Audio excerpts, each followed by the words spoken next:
Welcome to BossUp Babes, helping babes show up, boss up, and thrive. With #1 best-selling author, global influencer, and ultimate boss babe, Karissa Adkins. Karissa is a health and wellness expert and CEO of the 365 Daily Hustle, here to help mompreneurs and career-focused women boss up and reclaim their healthiest life. She is a pro at cutting through the BS and inspiring massive breakthroughs that help women create healthy routines and habits that facilitate personal and professional growth. Are you ready to reclaim your best life, take action, and be a badass boss babe? Let's get to it.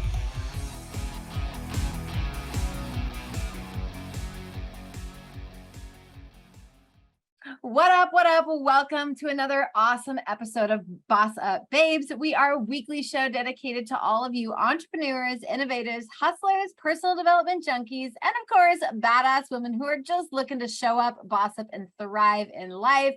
As usual, I'm going to ask you to grab a pen and paper because today we are talking all about what an alpha woman looks like, what a strong woman looks like, we're just having a fantastic conversation with an amazing woman today. I'm going to bring her on here in just a little bit. But first, my normal mini life update for you guys. So I literally just got back from spending 5 days in an all-inclusive Mexico resort. It was phenomenal. I went there with my husband because he's getting ready to ship off. You guys know, if you've been following me, he's active duty military and he's getting ready to ship off for a year. So we've been planning lots of intentional vacations because, you know, it's going to be a lonely road for like 12 months. And so, yeah, a lot of vacations, a lot of downtime, a lot of quality time. And I just really, really appreciate the fact that I have a teammate and a partner that loves to explore. He had never been to Mexico. I've been there a few times. And I've loved it it's quick and easy. It's 2 hours away from me. But I got to do so many different things with him. So we're kind of we're a newer couple. You guys all know we're a COVID couple, got married a couple years ago. And so we haven't gotten to do all of the traditional things that a lot of couples do prior to even getting married. Like we had an amazing dance on a rooftop bar, which was phenomenal. It was just so cool to have like a private couples only, dance and dinner. It was just really cool. Some other highlights that we were able to do was snorkeled for the first time, which was awesome. I'm not a fish fan, so he thought it was kind of funny to watch my facial expressions as the bigger fish would come toward me, and I'm like, go away, and he's like laughing. I can hear it. So that was a really great time. But just, overall, just chill space. And what I really learned from this trip is I really freaking love what I do. And you guys all know that, but like, I love helping women boss up to the next level of greatness. And how I really realized this was last night, we shut our phones off. We didn't really do anything. I didn't work. My clients even knew that I was fully checked out on this vacay. And, but I realized like on day 4 and 5, I was like starting to get that entrepreneur itch. Like, oh, I really want to check in with my clients. I wonder how they're doing. So-and-so's on a cleanse. Like, I just couldn't stop. Like, I had to remind myself to stay in the moment. I even wore my watch that said, now is the time, like just stay in the moment. So I really struggle with that, but I was like, Chris, it's a good thing because I care so much about what I get to do every single day. The opposite is true. Like, yes, he loves what he does. Yes, he loves serving our country. Like, he's all boy. He's all like, give me my guns and let me go like fight terrorists. However, when we got back today, it was like, I don't want to go back to work, where I'm the exact opposite. I'm like, oh, I get to go to work today. I have a podcast interview today. I have this, I have that. And it was just, I got reminded that I really love what I do. I'm in full alignment. I feel so, so good with where my life's going, where my business is going, where my relationships are going. And so, yeah, there's the mini life update for you. So enough of Mexico trip. I want to get straight into introducing and bringing on my amazing guest, Karen. So Karen is an executive coach who works with executives, founders, professionals, and entrepreneurs around the world who are looking for trusted advisor and resource to ensure they are working at their sustainable best. I love that. First off, you all know I'm a huge fan of like sustainable health, sustainable growth. So I love that. Karen's firm, Parachute Executive Coaching, was one of the first coaching companies able to provide executive coaching on a global scale. Her latest book is The Accidental Alpha Woman, which I love, by the way. It's the guide to thriving when life feels overwhelming. So executive coach, coaching company founder, single mother of 2 adult men, and just back from spending a month in Paris, test driving her dream life. Love that. Karen, welcome to the show. Thank you so much. I'm happy to be here. Yeah, girl. Oh my gosh. I remember our very first one-to-one, and we network with so many women, and I was like, I need to have you on my show. You are such a badass. And I love the book cover. Like, I'm like, I got to order it. I think it's still in my cart. So I need to go back and do that. But yeah, welcome to the show. You are a boss up babe, in my opinion, totally. So I do have just some questions to kind of kick us off. I find that every woman, especially my listening audience, sometimes they feel that they're the only ones struggling. They're the only ones feeling overwhelmed. They're the only ones going through certain life situations that are keeping them stuck. But I constantly remind them, I'm like, girl, we all have a story. We all come from a place of something. And we can either choose to show up and boss up and thrive, or we can choose to stay stuck. So I'd love to hear just a little bit more about your own personal story on how you became like baby Karen all the way up to badass executive coach. Well, first up, on the idea that women feel alone, I had 2 of those conversations this morning already. Isn't that crazy? With senior level women who are really struggling and who haven't shared it with anybody. I mean, their partners hardly know how much they're struggling, let alone their bosses or their teams or whatever. So, I think we all have to just trust each other more and share more and commiserate more, because it's there for all of us in one form or another. And your story and my story are different, but a lot of the feelings are the same. And a lot of the outcome of those feelings is the same. So anyway, I think about, if you take baby Karen to today, I feel like nobody who knew me back then would have imagined that I might be doing what I'm doing at the level I'm doing it. And I mean, I couldn't have even imagined that. So, I can think to inflection points along the way, but as with so many of us, a lot of my strength was forged from adversity. So my family didn't have a ton of money growing up. I had to earn my way. If I wanted the cool clothes in high school, I had to have a part-time job and, pay for those things. And I was at the beginning of second year university when my father died. And that meant that the family financial situation changed overnight. And I had to go in, I was working in the bar at school. I had already got, because the part-time job was just sort of part of my DNA by this point, right? So, I gotta have a job. And so I had been working as a server and a cashier in the student pub on campus. And when my father passed away, and it became crystal clear that there was just suddenly no money for school, and I applied for student loans, but they weren't going to show up tomorrow. And I went into my boss in the pub and I said, I need to, double my hours here, or I'm going to have to drop out or go part-time. And he opened up the schedule and said, pick your shifts. Yes. Like as many as you want. So I worked my butt off through university and paid my way and didn't have to drop out and didn't, but you dig deep when you have to, right? This is what we learn how to do. And some of us learn it pretty early. Yeah, absolutely. Gosh, I remember the first time I had to rally, right? Dig deep. I was 15 and pregnant, and reality check came real fast of wow, I need a job. I'm going to live on my own. I have a kid. I have school. I grew up very fast in a matter of 9 months.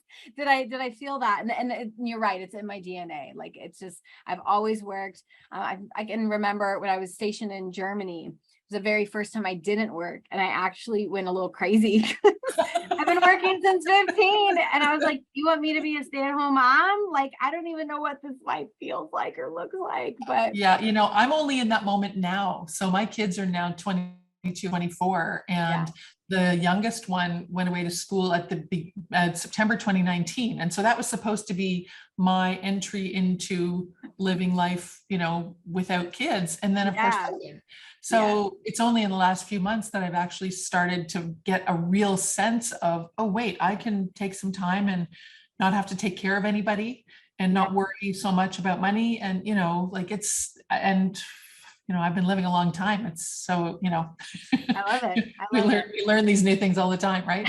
So how do you think like women like you and I, we're kind of like we were kind of like forced into it really quick. And I would call that strong women. Like we are strong women. We are resilient. We bounce in, we get in, we have grit, we have determination, we get shit done, which I find is like very alpha tendency. Like I like to say that, but like some women, like how can women find they're strong? Or you like to even think strong isn't necessarily the trait we want to be known for. I want to dive into that. I remember us having a conversation about that. And I was like, oh, that's interesting. Because I've always admired my strength and like put that sucker on my resume. I'm like, I am strong, But yeah, let's talk about that. Let's dive right into that. Yeah, like I just think strong has gotten misunderstood and overused. And so, yeah, I'm a strong woman and I'm really, really proud of that. But I was also described at one point as independent to a fault. And there's the thing, right? So if I can be strong and still ask for help, I think for me, that's real strength. And people like Brene Brown talk a lot about that. Like the flip side of courage is vulnerability. Yes. And so, yeah, I can go forward and tackle whatever it is I have to handle. And I'm really proud of my ability to do that and my success in doing that. Yeah. But where I'll really get myself into trouble is if I think I have to do it all by myself. That's not strong. That's just kind of stupid. Right. Right. Because it's using resources I don't have to use. Like if I can get some help from some people, then maybe I can save some of my strength and not deplete the tank all the time. Right. Like, so like, where did you figure out that life lesson? Because that was obviously learned somewhere.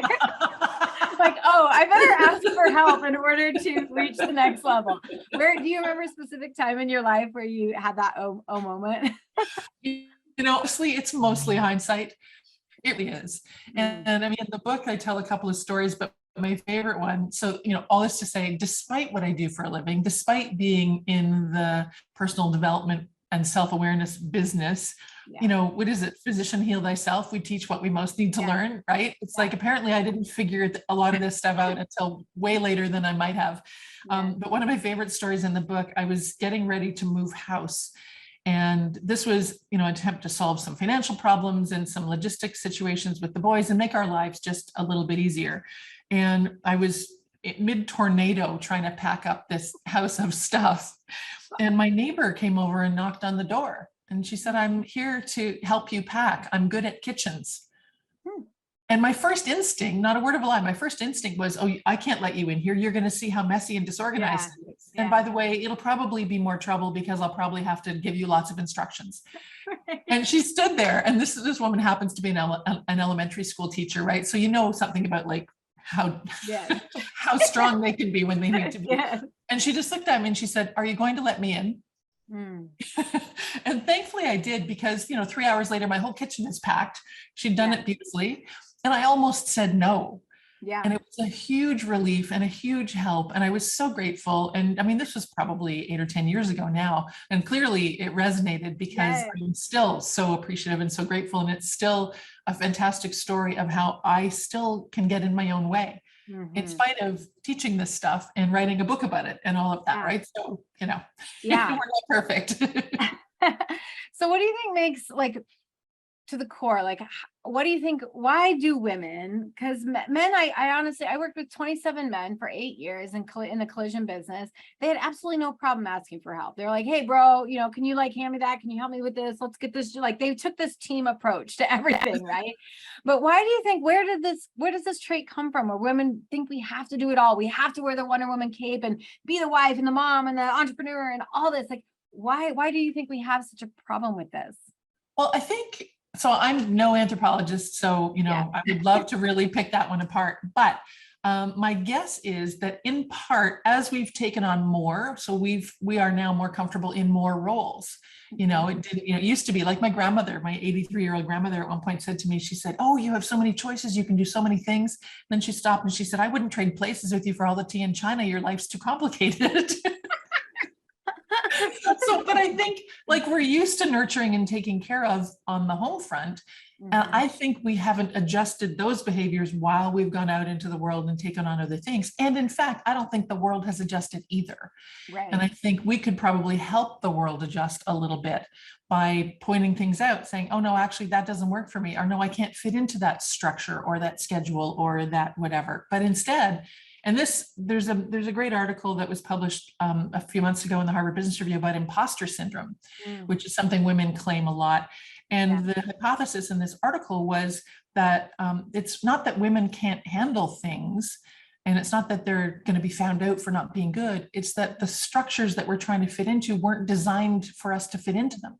You know, the traditional corporate structures and the way, like even the schedule of organizations and the expectations and all of that. So, and I think deep in our heart of hearts, for the most part, we're just wired to not want to disappoint anybody and let anybody down. Right. So, and then of course there's the, well, it'll just be quicker if I do it myself, which I'm really good with that one. I know, me too, Like a right? mom, right? Yeah, exactly. And I learned that lesson. My business was able to finally shift and go from like struggling, surviving in business, right? Making just enough to get by. And it's one of my, like my secrets when I'm interviewed on all the, you know, all these things now that I have a 6-figure business, like, they're like, what's the difference? And I'm like, I started hiring out people to help me. You know, because I was like, man, I don't like bookkeeping. Let me, you know, outsource that.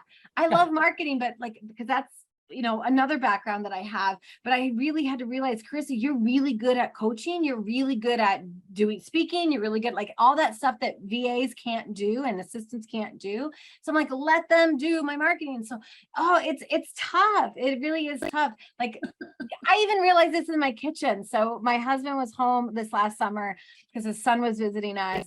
And he like literally would pop his head in my door all the time. And he's like, hey babe, how long are you working for? Hey babe, are you on a coaching call? Hey babe. And I was like, oh my gosh, go find a hobby. Cause he'd never, like, he's not worked for, you know, so long. So he found cooking as a hobby. Oh, great. And I'm like, oh, I love this. Yeah. And I'm like, oh, I love this. Right. After 2 weeks of him cooking every meal, food prepping, everything, I was like, that's my role though. Like, don't take it away from me. Like, I almost felt a little bit like defensive. I was like, well, I want to cook too. And he's like, babe, I got you. And I had to learn to let that go. And now, he's like a cooking machine. I bought him a grill. Like, I was like, here, have at it. Oh, great. Oh, are you kidding? Well, So I mean, there's a friend of mine who really illustrated this point for me. And I think we all have to make choices based on what we really get joy from. And right. Because like, I know women who like cleaning their house because they really find a source of pride. And I'm like, great, you do you, right? That's so not me, but if it's you, bless you, you know, go do that thing. One friend of mine who married a guy with some kids, and, you know, they had you know, the kids were in school and all that sort of thing. And my friend outsourced transportation. She got her kids carpooled or bused or something to and from school. And all the mummies around the neighborhood were like, oh my God, what are you doing? You know, how can you do that? And she just said, but it's just transportation. I know that I'm better if I am if I'm spending a little more time on my business, I can be more present with them. So, you know, I think we all just have to make choices based on what our personal value system says. Yeah, I mean, that's so true. Like, it's hard for us, I think, as women to kind of let go of some of those roles and those titles. But like we had that one-to-one, and you're like, yeah, the key to unlocking that abundance and happiness is to be able to receive and let it in and let people help you. So such a beautiful thing. Karen, where can people, you talked about the book, The Accidental Alpha Woman. Tell me a little bit about, first off, where can people find you? What's the best place? And then let's talk about the book. Yeah. So, I mean, I'm most active on LinkedIn just simply because my business is really, really corporate. And so if you just look on LinkedIn for Karen Wright Coach, I'm there. And that's my personal Instagram as well, as Karen Wright Coach. So I try and make it easy for people to find me. There's also an Instagram for the Accidental Alpha, or I think it's just Accidental Alpha Woman without the V in front of it. So there's that as well. Awesome. And the book's on Amazon everywhere in the world.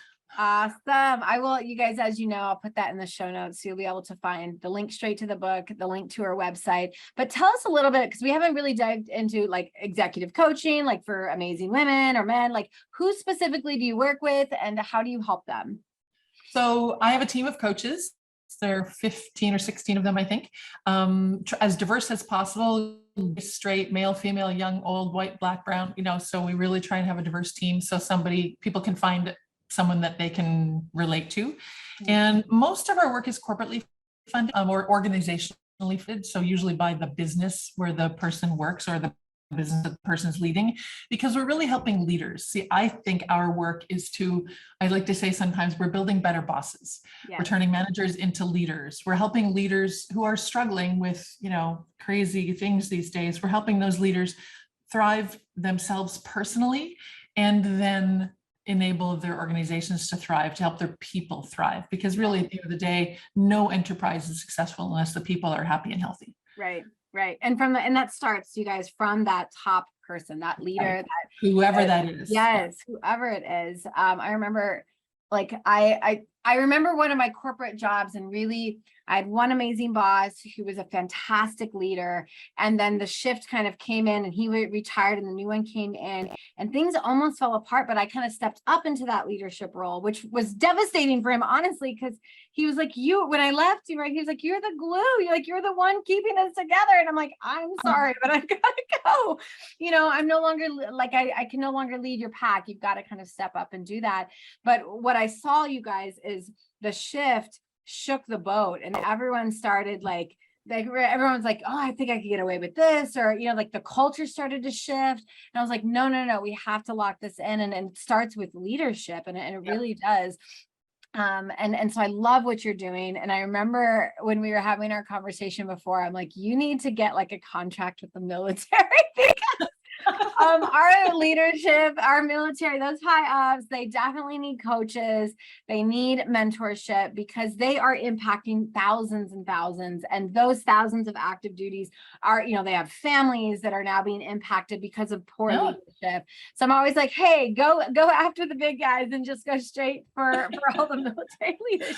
Yeah, but any corporate leader has got a ripple like that too, right? Yes. So, and Yes. I mean, I think it's fair to say that it's just time for a big culture shift in all organizations everywhere. And if me and my team can be part of that, then great. If we can create a little ripple effect, then, I'm good with that. So I'm curious, where did the whole accidental alpha woman come from? Where did this idea come from? I mean, I'm such a word nerd, so a little alliteration goes a long way. Yeah. But it was just an idea that I started talking about a long time ago when I felt myself in this situation. So the premise of the accidental alpha is that it's a woman who suddenly finds themselves shouldering the whole load when that wasn't the deal, when that wasn't what they signed up for. In my case, in the matter of a heartbeat, I was carrying the whole financial load for a family of 4 with a mortgage and 2 kids in private school. That was not the deal. But suddenly it was all on my shoulders. And there are a bunch of accidental alphas in the book who it happens for different reasons. Like I had a friend whose husband committed suicide, another friend who's never found a partner and never imagined that would be her life. So, it can happen for different reasons, but that's the idea. That's where the tension is. It's in that unexpected piece. And so what I tried to do in the book is give women tools to recognize when they maybe haven't accepted a change as being something they now need to actually base their life on. Yes. So without giving away, obviously, and there's probably tons and tons of strategies and tips and ways to help these women kind of transition. But like, what would be your biggest tip for women who are in this place and they're like, oh my gosh, like what just happened? My life is like, what? And what would be the biggest tip? I know. Well, the whole book is based on a framework that uses the letters from the receive, because I know for myself, if I had just figured out how to receive offers, gifts, help, intuitive messages from the universe, or if I had learned how to accept offers coming from elsewhere way before I did, I think I might not have struggled quite so much. And what is the most surprising thing about this receive framework? Well, the one that women seem to react with kind of curiosity and tentativeness, but a little excitement and joy, is the one about finding your voice. It's about figuring out how you are outside of the context of who you're helping and who you're caring for. Because too often we take on so many caregiving roles that we lose sight of, who am I? And the best story in the book is a story of a woman who discovered pole dancing. Oh, right? Love it. It started out as being a fun little activity, and she's gone on to be a master level competitor and teacher. Oh my gosh. Yeah. That's so cool. That's so cool. I've actually, so not in this little town that I'm in now, but I do want to take one of those classes because my clients will take it and they send me videos and like, Chris, I was finally, because, I'm in like helping women get healthy and fit and mentally, physically, emotionally. And like, these are things that like breaks through confidence barriers, like pole dancing. They're like, who am I to do this? I'm not sexy. Like all of these crappy limiting beliefs inside their head. And they send me these videos. I'm like, I want to try. I cannot wait to do that. This woman teaches on Instagram. Her beginner pole dancing, I think, is her Instagram. Her name's Jane Wilson, and you can get a pole set up in your house. Oh, okay. So does she sell the poles? Just kidding. Time for another, another topic for another conversation. Totally. That would be so cool. But I see it. It's so cool. I love the confidence piece that it builds in my clients. Absolutely. And body positivity, right? It's so good. Yes. So like, they always say, I know it's that much. I'm like, no. Don't downplay what you think is a lot. I was like, what you just did is actually really difficult. Like, as a gymnast, as someone who's an athlete and fit, I'm like, no. Don't downplay your amazing, beautiful success. So I love it. You guys go out and get your copy of the Accidental Alpha. I cannot wait to get hands on mine. I'm like 2 books in and then I'm ready. Like it's probably in my cart because it's on a Christmas list. It's probably why I haven't bought it. I have a tendency to like buy books like all the time. And then my husband's like, babe, I need gifts. And I'm like, I just buy as I need them and want them. But anyways, I'm just going to go hit send and then he can find me some other books because I really, really want this now. Karen, thank you so much for being such a beautiful guest on our show. It's been a pleasure. Oh, for me too. Thanks so much for having me. Absolutely. And you guys, I know you're listening. If you found today's information and topics super fun, go out and get your hands on the Accidental Alpha. Go check out Karen's website. If you're in that executive powerhouse, position and you are looking to just level up in your life. I know it's so hard to do sometimes, but this could be just the very best thing that you needed in order for you to boss up to that next level. Let her teach you and guide you on how to do life a little bit easier because you don't have to do it alone. With that, I'm a high performance habit change coach helping women boss up and thrive with their health, their mindset, and their business coaching. If you are tired of playing small and you know you're meant for more, go ahead and book that free 15-minute Boss Up Clarity call with me. And I only work with women who are alphas, who are ready to take action and boss up to the next level of greatness. So if that's you, we will talk soon and join me next week for another fantastic episode of Boss Up Babes. Thanks so much, you guys. Thank you for listening to Boss Up Babes with Karissa Adkins, bringing you tangible tips and expert coaching advice to help you boss up and get healthy. Tune in every second and fourth Tuesday at 12:30 p.m. Pacific on TransformationTalkRadio.com for interviews with industry leaders and powerhouse boss babes that will empower you to take action and live your best life. If you're ready to boss up and work with Karissa in one of her transformative group coaching programs, visit 365dailyhustle.com.